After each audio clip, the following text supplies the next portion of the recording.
You're listening to Dude Podcast with JC and Will. Put some pep in that step.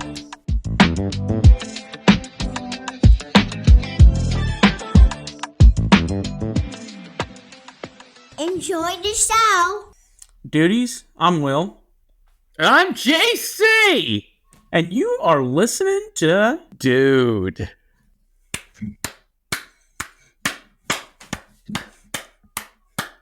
I don't know what that was. I just felt like clapping. I love it. I do love it. I like a good, like when it's done well with the clapping. Mm-hmm. You know the one thing that like I really feel bad for any performer that has to endure is when the audience starts clapping. Well, that's a sign of respect, right? What? No. Sorry. Excuse me. You're right. That is what you want. You're right. I mean, like, I'm sorry. When they start, like, clapping along to a song. Oh, right. When a musical artist is playing, and yeah. But here's the thing, like, it's nobody wins because, especially if you start clapping toward, like, the beginning of the song, the people never clap for the, 3-4 minutes of that whole song, right? At some point, everyone collectively goes, "Okay, we're tired of clapping. We're tired of it." But again, it becomes then like actually like a game for the performer because the performer then has to keep on, time, and they're not like the audience is not on time. Yeah, but I think that's what they have those little earbuds. True. I mean, Max sort of gave us that insight into some of that kind of stuff, but at the same point in time, like. It doesn't help. Yeah, that's for sure. When you have, and again, a collective group of musical morons trying to like, it's like, it's awful. It's brutal. Mm-hmm. Yeah. But you know what? I will say, when we were in camp together, there was this great thing where if somebody in the middle of anything, like eating, like chapel, whatever, if somebody just started clapping, it was a thing that people would join in and do this weird little chant, right? Yeah. My favorite thing about camp was you just got to scream. Like at that camp just encouraged you to just, and the kids loved it. Like it's so fun because like in society, you can't just like yell nonsense at all. And like at camp as a counselor, you're automatically the cool counselor. If you're like, I'm just going to make no sense. I'm just going to yell about the fact that we're eating mashed potatoes right now and then stand on my chair and start cheering about it. And like, it's great. It's like you get to just any like rules to normal society. You just get to throw them out the window. And that's why I enjoyed camp so much. It's like, dude, this is great. Like, in fact, you're rewarded. You're rewarded by praise and love, and then the counselors that are the managers are like, "You're doing a great job," and the people that are like, "Oh no, we don't want," like they're the ones who are shunned. Like the people who are like, we mustn't stand up while we're eating potatoes. Gosh forbid. Like one of my favorite things that ever happened at camp was some idiot at our camp when we were counselors made us co-counselors, meaning, you for each week you get new campers coming in, and each week you get paired with another counselor to stay in the cabin with the kids and like, guide them throughout the week, right? I knew it had to happen. Like, think we gave those kids the best week of camp of all time. Like, that cabin was amazing. So you and I were not nuts about the sleepover portion of it, meaning once a week. Hate it. We had to sleep out in the 95-degree weather in the mountains of Arkansas. And, most of the time we didn't enjoy it. You get all sweaty at night when there are bugs. Let's go into a little bit more depth. So what would happen, right, at this camp is one day a week, there was the camp out. And the camp out, it was the whole buzz of camp that entire day. You had to like, it was a big deal because you cooked food outside and you had to walk to the campsite and you did the chapel and like. And the hikes were fun. Great. Eating outside. Great. Yeah, but here's what I will say. That was fun, but it was also like, all right, let's walk 30, 45 minutes to like, in the heat, like outside, and then let's go sleep. And that was the other thing too. Like there was no tent for the camp out. It wasn't. No, there was no tent. You were just literally on the ground with your sleeping bag. There was a tarp underneath you. And I mean, again, I also would say the level of effort that whoever was trying to like figure out like where they should put the tarps, there was little to no effort put down on like or considered on, are there rocks here? Is this level ground? It absolutely sucked. I hated it. It was the one thing about camp I absolutely hated. I hated it. And you and I were like, screw this. And so we just decided we were going to take our kids back to like a common area. Like we didn't go back to our cabin because that wasn't allowed. Yeah. But we decided collectively as a cabin to all go back and play card games and like board games the whole night. And our campers, like, we were heroes that night. They're like, yeah, we don't have to sleep out in the sweaty, like, Arkansas weather. Like, this is awesome. We definitely understood how to use the political machine because I feel like we started laying the seeds of, like, listen, you don't want to do this. It sounds like that one kid, like, I think it sounds like fun. Oh, no. I mean, do you really want to get bit by a snake? Oh, man, it's terrible.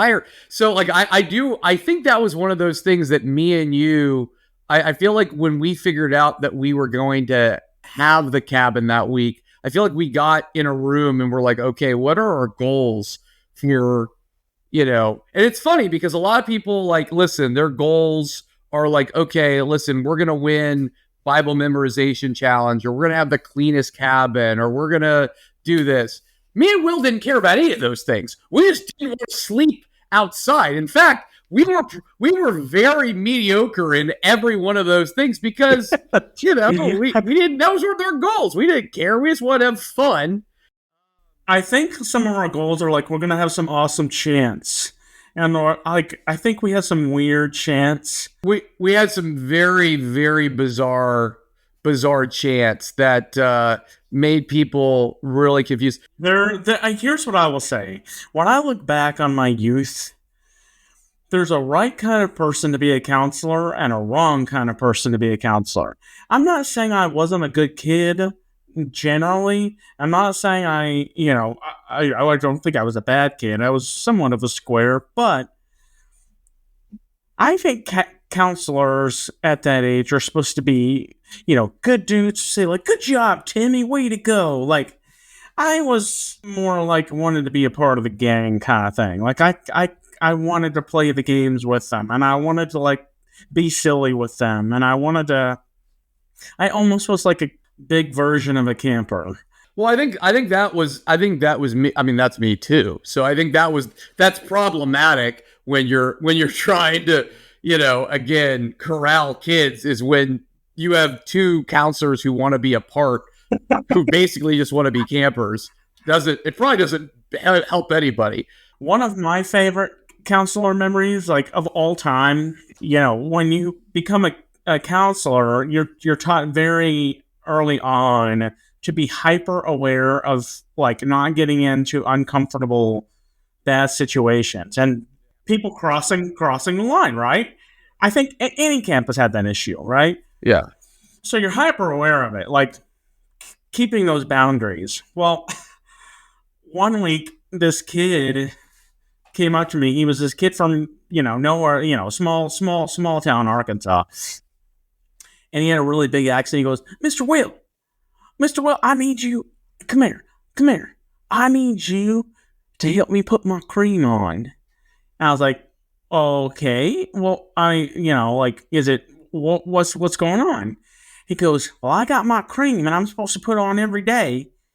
And I need you to help me put my cream on. And I said, okay, well, where do you need to put it? He goes, I need you to put it on my penis. And I said, dude, His name was Cody. I said, Cody, I am. You need to take this to the nurse. The nurse needs this. I am. It was so uncomfortable, but the way he said it was so innocent and hilarious. I was like, Cody, buddy. Cody was a legendary camper, man. There would be like Cody would go missing, and like we couldn't find him for like 45 minutes, and we just find him like literally like in front of like a mail slot, just like opening it up. He's like, I can't believe things go in there, and you're just like, yeah. What? Where have you? Like, we're supposed to be in chapel. Like, where? Well, you're literally looking in a mail slot. One of my favorite things about being a counselor at this camp was you had these kids that were from primarily like Arkansas and Oklahoma, and to your point, like, you know, Podunk, Arkansas, the accents are unbelievable. Yeah. Like, to hear these kids who are like, well, dip, dip, dip, dip, dip, and you're like, oh my gosh, it is awesome. If you've ever seen the show Ozarks, it's kind of like that. I mean, you're kind of in the foothills of the Ozarks, this camp. Beautiful. It's absolutely gorgeous, but you do kind of touch like certain areas of like really like country Arkansas. It's pretty wild. And so just the accents coming out of these kids are just like, I don't know why too. I also find it funny. I don't know what it is to like children with like very country accents. And like they're also like, yes, sir. Well, that's what we're gonna do. And very like well mannered too. It's just like, and you're like, dude, look at me. I'm wearing like rope sandals and I haven't like cut my hair in like 2 years. Don't call me sir. Please. I smell. Please don't call me sir. I don't need that. Hey, I want to talk about one more story about camp because it got me thinking about it. So 1 week, for whatever reason, the camp that we went to, they decided to have a band come play one night. Like a rock band, right? Yeah. And they made this big deal about it. Like, oh man, we're getting this really cool big band coming. Well, and there would be like fake rumors. They would have like fake rumors about who the band was. And I thought it was like DC Talk or something. Free DC Talk. So it turns out it was, I don't know if it was a local or regional band, but it was definitely a small band. But we didn't care because it was awesome. And the band's name was Free Refills. Free Refills. Free Refills sold more merch that week than they've ever sold in their entire life. I mean, when I say that they blew the roof off that place, I mean, it didn't matter to us who they were. They literally, it was like you were at a Limp Bizkit concert or something. Like, they were insane. And we went nuts. But in the middle of this concert, I don't know if you remember this, JC, this guy started talking, like, in the middle of the song. He stopped and grabbed the mic. He's like, one time I was climbing a mountain, and I was just hiking, and I was looking up into the sky, and I saw an eagle. And I looked at that eagle, and he looked back at me. And what did that eagle say? And we're all like, kind of looking at each other like, what did he say? Do you remember what he did? He just goes, ah! The eagle said that? What's the point of that story? I mean, it was, listen, they were greatness. But yeah, I mean, it was, I don't know who found that band. I don't know what that band's deal was. I don't think they were like overtly Christian either. I think they were just like very PG. I don't remember them even being like over, like, you know, like super religious. Dude, that was a wild night. It is crazy, man. It is crazy. But anyway, so what I want to talk about tonight is, dude, my son, he's addicted to his sack, and it's getting bad. Now, I know what you're talking about because we talked about this before the podcast, but you have to clarify. You can't say he's addicted to his sack and not explain. I suppose that can be interpreted in a certain way. So my son has these. I've talked about this, I think, before, but like it's now getting to a point where it's like it's becoming an issue. Okay, so my son, he has stuffies and all these things, right? These stuffed animals and all these things. But he didn't become attached to any of those. Like a lot of kids become attached to like their stuffed animal or to their blanket or something like that. Well, I guess blanket, actually, it does make sense kind of from a blanket perspective. So he had, when he was younger, he would sleep in these, what they're called sleep sacks, right? I don't know if your kids ever slept in a sleep sack, right? It's like, it's literally like almost like a jacket without, like that has like the legs sewed. You're basically putting your baby in a bag that has holes for his arm, head and arm. Yeah, that's exactly what it is. Well, my son addicted to these sacks. Now he doesn't. So wearing them or just holding them? Even more nuanced. So there's these tabs.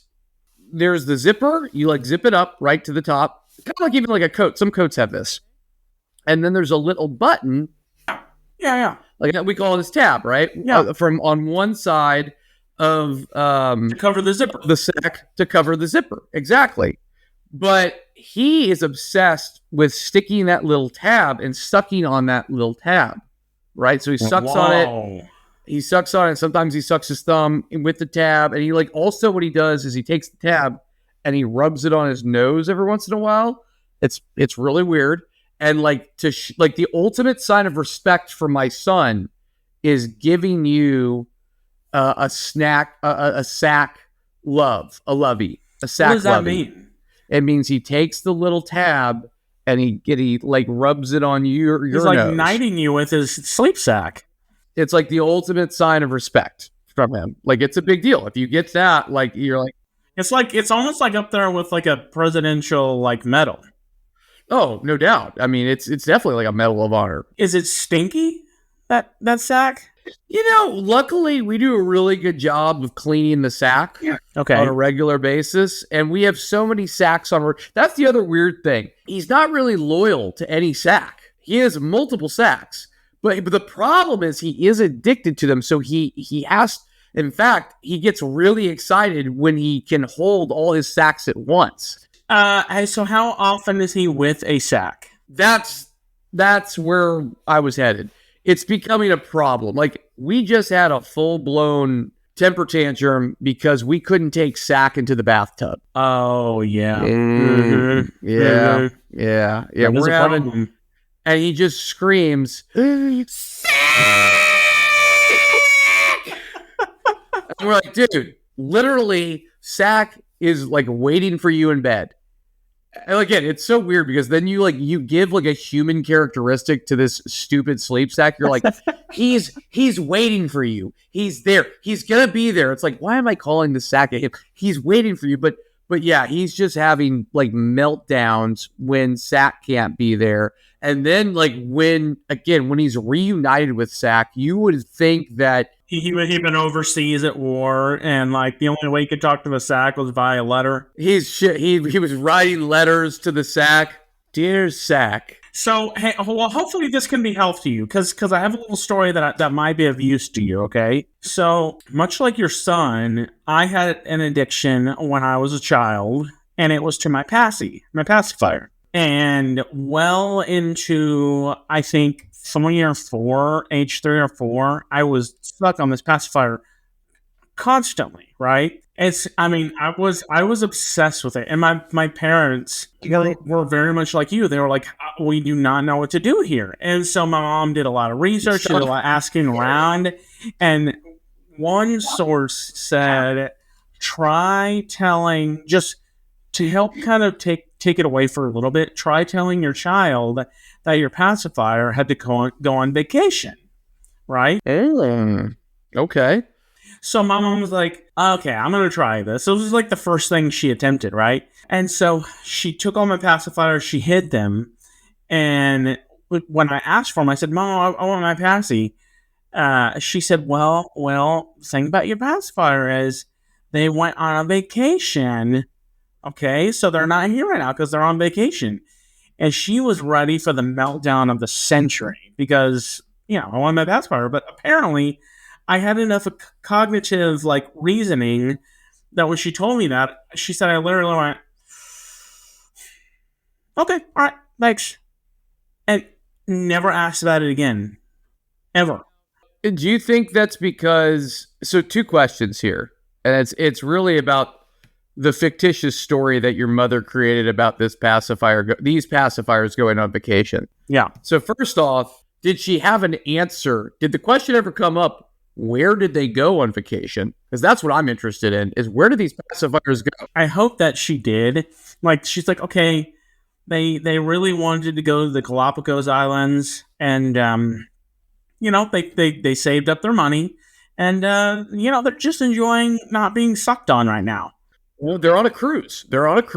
And it's actually buffet, unlimited drinks. It's all pacifiers. It's all pacifiers that have escaped. And listen, they're doing this. I think it's probably they're actually in a union. God bless them, because they're being sucked on all the time, and they need their rights too. And I do love the idea of you like imagining like the little pacifier like on the beach and like applying like sun lotion to the other pacifier. Reflector shields that give you a tan, and just like, This is great. No, this is wonderful on vacation. Can I ask a question about pacifiers though? Yeah. How does that go to pass that? Have you seen a pacifier the way they're shaped? It looks nothing like a nipple. Well, I think it's like anything in our society, right? Where it's like, it started like the thing it was supposed to emulate. It's a bunch of people sitting in an office room going, you know how we could make this better? And you just have all these designers and stuff, so that what they did was they created the ultimate sucking device. USD? The ultimate sucking device? People designing these, here is this kind of sad, sick truth to it. They're not sitting there. The people that design these pacifiers are not sitting there being like, it's not really good for the kids long term. So let's make something that like, they'll kind of like only use for a little bit and then move on.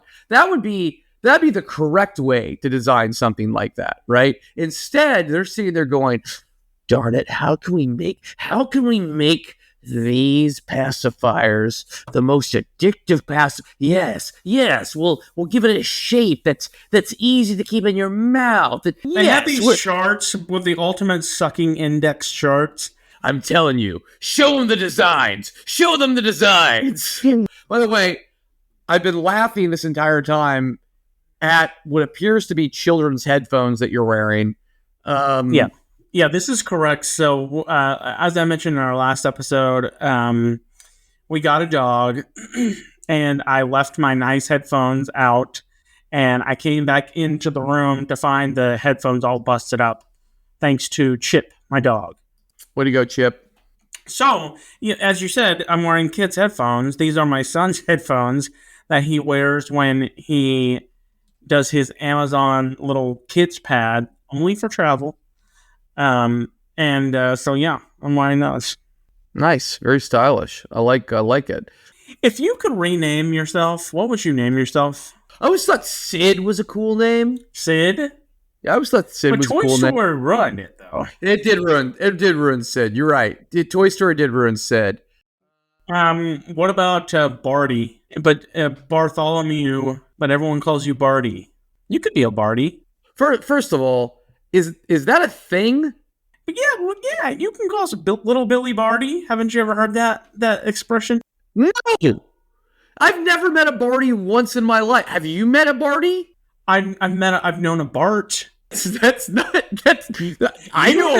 You know that when Bart is about to make some sweet love to his wife, she's calling him Barty 100%. She's saying, "Oh, Barty, come over here and give me some of that Barty love, that famous Barty love making." I don't think that's a thing. I don't think Barty's a thing. I promise you, there's a man named Bart, and his wife is calling him Barty when it's time to get naughty. You sound like Wahlberg there, or you sounded like Andy Samberg doing an impression of Mark Wahlberg. That's what that was. You know what? Say hello to your mother for me. Say hello to your mother for me. Have your have feelings on ice skating? Have you ice skated? Oh yeah, so we bought ice skates when we lived in Wisconsin because in the wintertime, the public parks there will like take water and freeze certain areas outside, and so like the public parks just have open skating rinks, so we would just go and skate. Really? I Yeah, didn't it's fun. realize. I still have my ice skates. Are you good? I'm good. Yeah. Man, I'm not good at skating, man. And I just like going fast. So if you see me, I'm literally doing where your arms are just like waving in circles, right? Where that's me on the ice, like barely, like going like 4 miles an hour with my arms just literally doing the circle like exercise until I basically hit the glass, right? I think ice skating is fun. I'm not good at it. I'm not good at it. And you know what? I had this stupid fear that I would fall and that someone would run over my finger and I'd lose my finger. Seriously, like I always, like it was the back of my mind. I'm like, gosh dang it. Like I'm going to fall and then someone's going to come over me with their blade and that's it. I've lost a hand or a finger or that's how I die. That's how it all ends. You generally err on the side of like caution, generally, right? Like I wouldn't necessarily say you're like a thrill seeker in like adrenaline rush like kind of guy, right? I'm a strange bird when it comes to like what I'm like super. I would say in scenarios where I could injure myself or like whether it's driving or stuff, like I'm very, very, very risk adverse to the point where it drives my wife insane. I'm so risk adverse that I will take seemingly strange routes driving to avoid what I believe to be like, I'm also like a more dangerous route. You know what I'm saying? Or if I won't risk it. Like for example, too, like if I need to take a left turn and I'm like, all right, if it's even making me feel like a little uncomfortable, I will take the right turn and drive all the way around to get to that point that I need to get to. Now, I will also say this though, like is much as I'm a super frustrating driver and I'm overly cautious, I'm not like that guy who like won't get on the highway, right? There are people, Carolee and family, some of them are afraid to drive. I don't want to get into specifics. Like all of them?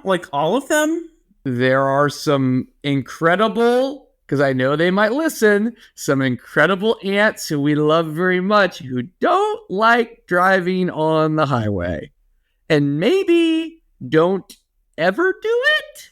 Philadelphia, but I've driven through Philadelphia many times. I gotta say, it's not the scariest highways I've driven on in America.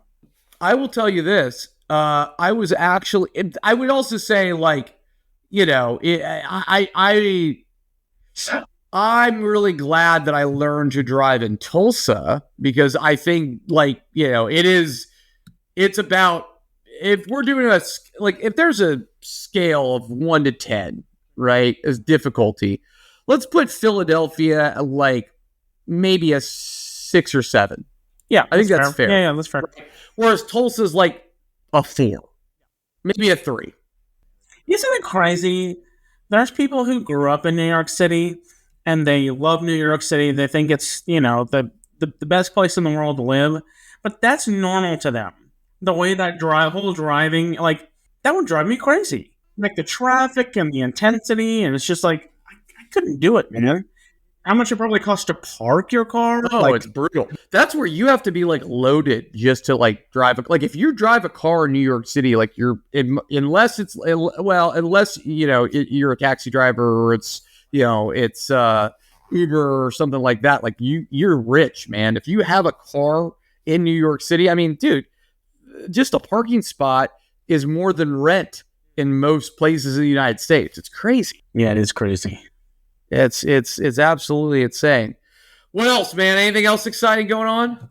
Not really. I'm wearing this like pullover My father-in-law gave it to me, and it's pretty baggy on me, but it's comfortable. That's why I'm wearing it. But I feel like a Gen Z person. Yeah, the whole style now is like really baggy clothes, and so I don't know. I feel kind of weird in it. I like the baggy pants. You do?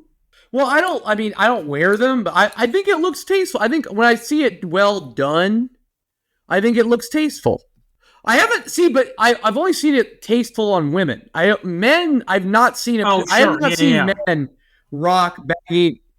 I haven't seen the men rock the baggy jeans. I just have flashback to Jinko jeans. That's what I think. Yeah. And that's and I do think it's been interesting because the baggies coming back. I do think like it has struck, like it hasn't taken root with men the same way it's taken with women. And again, they're rocking it. They're making it work. Men, we got to figure this out, guys. It's not a good look, in my opinion. I don't know. I think you need to balance it. You either wear a baggy top and maybe tighter bottoms, or see. I think that's the key. I think you go. You gotta do one tight, one super loose. And they're not doing that though. They're just all baggy. It's just it's chaos, and I don't understand it. At that point, you just look like a burlap sack. No one wants that.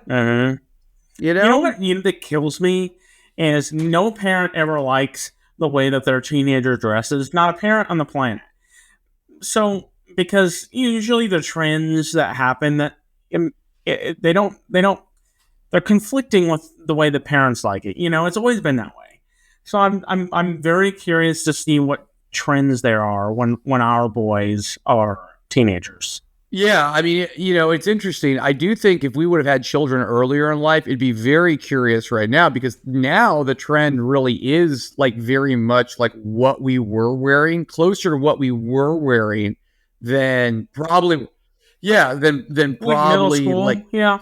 Yeah, so like that is kind of interesting that like, if you're someone who listens who has a kid who is in middle school, which is not crazy by any means, middle school or even high school at this point, like, like the reality is there's a cycle, and it is that like seems like it is that 90s and early 2000s nostalgia look is back. When you're growing up, you can't understand the like, oh, this is a distinctive style until you're out of it and like fully removed from it. Like I remember thinking like you would like see decades of like the 70s and the 80s and the 90s and like, what the looks were associated with it, and be like modern. I'd be like, oh, modern look. Like this is the look we're going to be like have for years. And that look was a man with bleached tips, right, with spiky front of the hair, right, with a puka shell necklace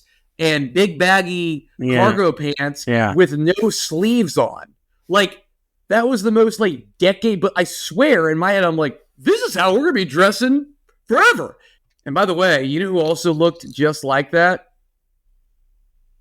Who was the man? Well, yes, me. You had the frosted tips. I did. I had frosted tips for way too long. Way too long. Well, we can talk about that here in a minute. But I was actually describing none other than this podcast's favorite human being, Protozoa.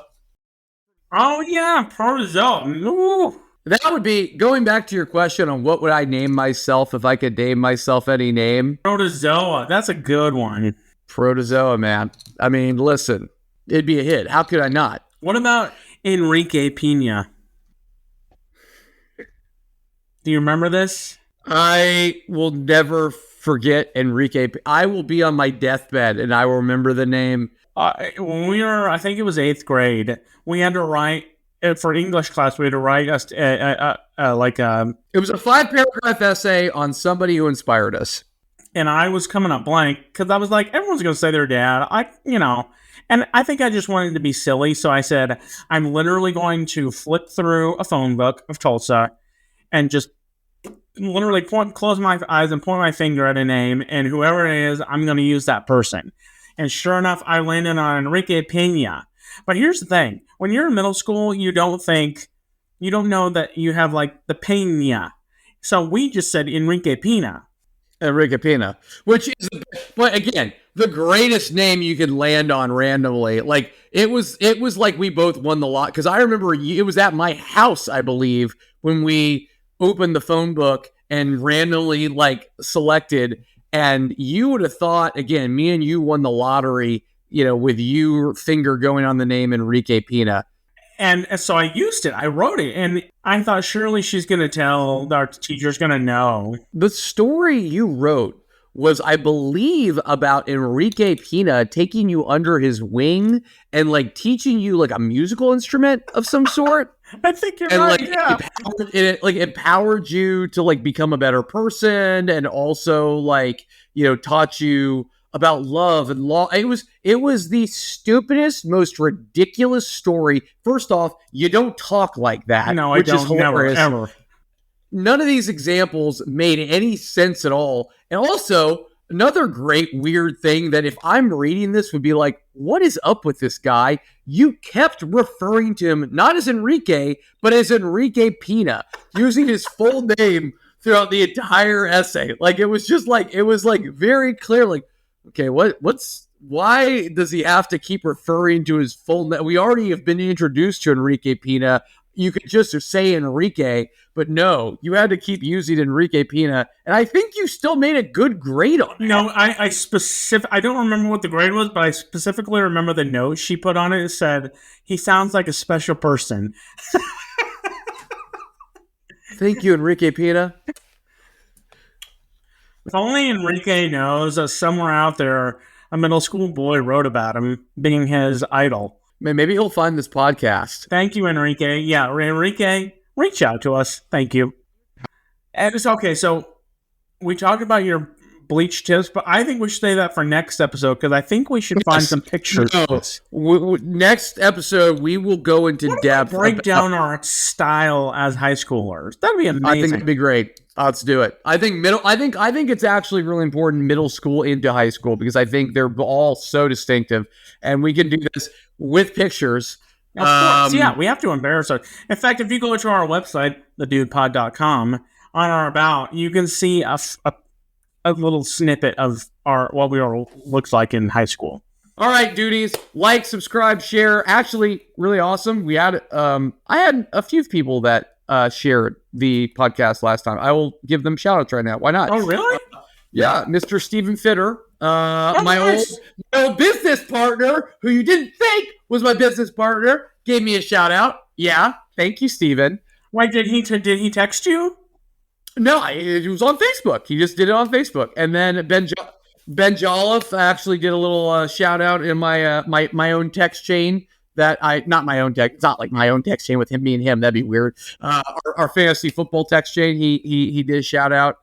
Definitely, I think helped get the word out there. So yeah, you know what? We appreciate shout outs. If you give us a shout out, we'll give you a shout out. Thank you. So keep spreading the word. Keep listening, and keep putting that little pep in that step. Yeah, and let's look at some ridiculous pictures of us in the early 2000s and break it down next week. Yeah. Have a great week, Dudies. All right, have a great week. Bye.